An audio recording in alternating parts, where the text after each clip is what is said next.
On March 27, 2025, Adel Ramos was sentenced to death in Sacramento, California. A man condemned for a violent act that shocked the city and left the community grieving.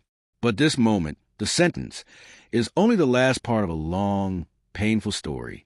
A story of threats, fear, and loss. Of a young police officer who gave her life doing her job. It all started years before in a quiet neighborhood where a call for help turned into a deadly trap.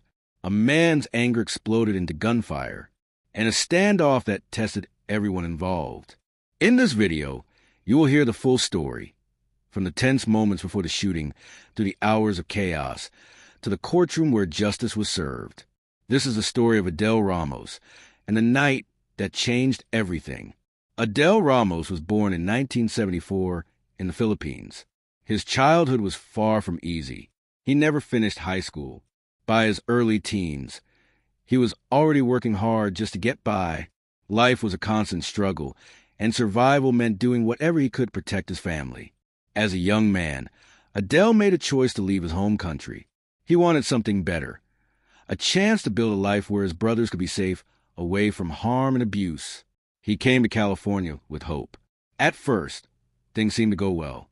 Adel found work as a carpenter. For 17 years, he built homes and structures. His former bosses said he was skilled and dependable. They saw a man who worked hard and took pride in his job. But everything changed after a workplace injury. His body no longer worked the same. The steady paycheck stopped. The life he had worked to build started to slip away. When the job was gone, Adel turned to other ways to survive. He sold marijuana. He began making and selling firearms. He did what he could to provide for his wife and 2 children.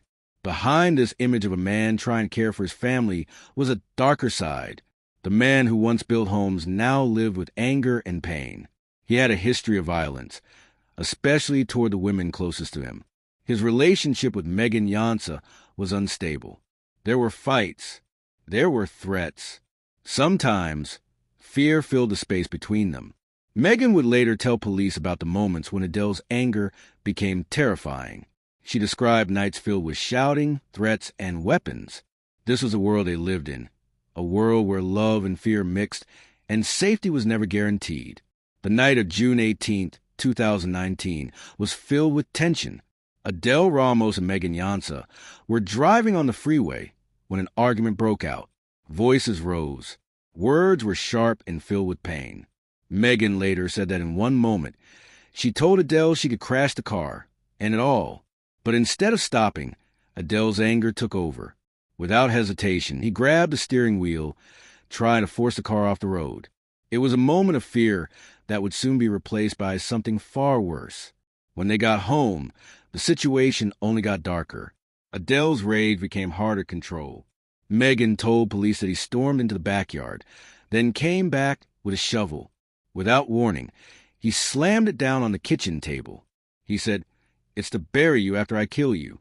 Those words were clear, cold, and terrifying. That was not all. Adel pulled a gun from under his pillow. He tucked it into his waistband.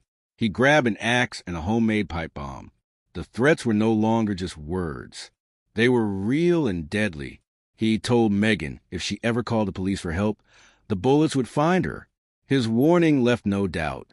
This was a man ready to act on his threats. Fear grew heavier in Megan's heart.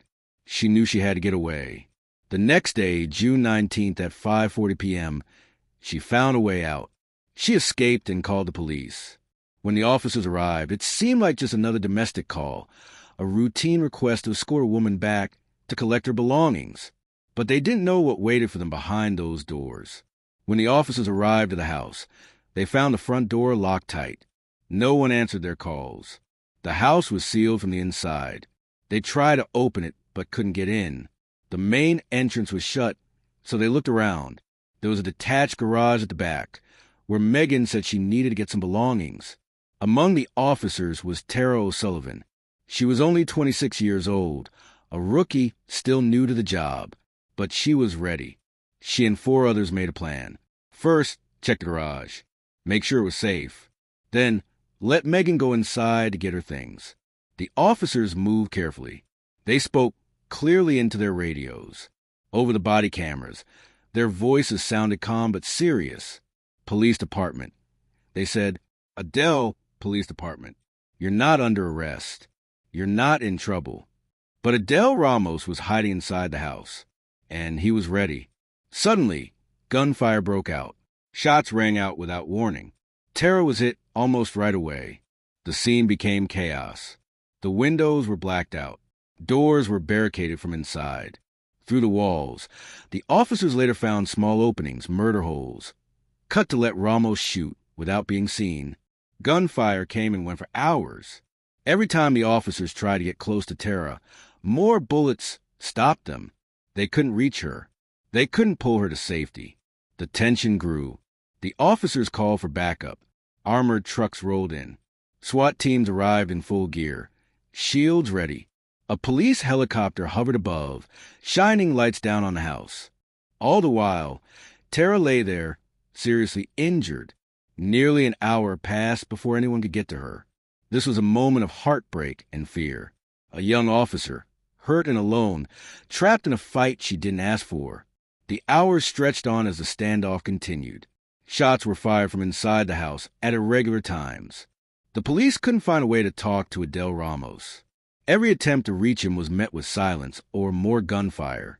Over the radio, voices crackled with tension. Officers warned each other of gunshots near their positions. They spoke in short bursts, careful and alert. "Vehicle hit," one said. Another called out, "Rapid fire from inside." Every word showed the danger they faced. From inside the house, Ramos shouted, his voice angry and wild. His words made it clear he was not calm. His behavior was unpredictable. After hours of waiting, something changed. Ramos threw his cell phone out the door. It was a sign that he wanted to talk. The police moved carefully. They sent the phone back inside using a robot, a small machine that could carry the device safely through the front door. When Ramos answered, his voice was sharp and tense. He told negotiators he had a gun to his own head. He made it clear he would only surrender to one officer, a specific person he trusted. For more than 8 hours, the officer stayed behind cover, weapons ready. Every moment was tense, waiting to see what Ramos would do next. Then, shortly before 2 a.m., Ramos finally stepped out. He walked from the back door, holding the phone in one hand and a shirt in the other. He was taken into custody.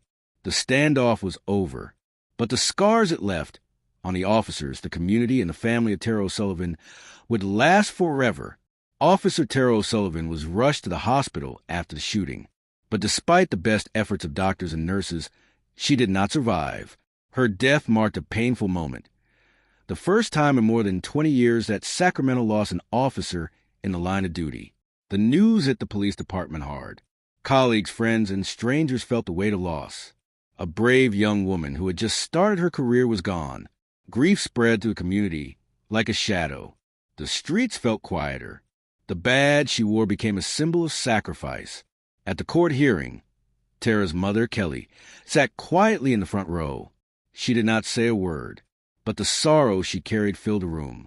Her hands held tightly to a pair of handcuffs, a silent reminder of the justice she sought for her daughter.